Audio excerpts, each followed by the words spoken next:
Welcome to Chillin' 101. We hope this video helps.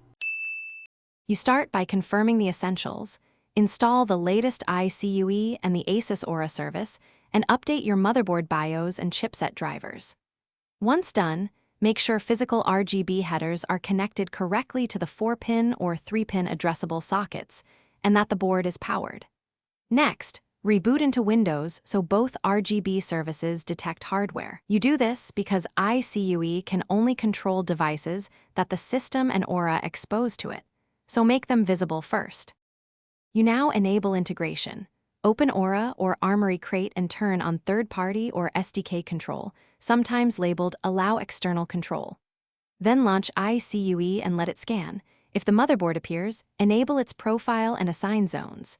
Make sure to disable any other RGB apps that auto-start. Those apps often seize control. If Icue prompts to install a plugin for Asus hardware, accept it. This bridge is what lets Icue send color and effect commands to the motherboard LEDs. You finish by building and applying a lighting profile in Icue, then save it to the device if that option exists. This makes effects persistent. Once applied, test multiple effects, static, ripple, and synchronous modes, so you confirm zones respond.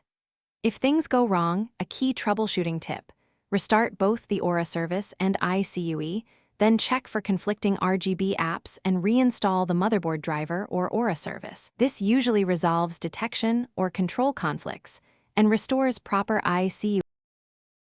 Thanks for watching. Consider subscribing if we helped you.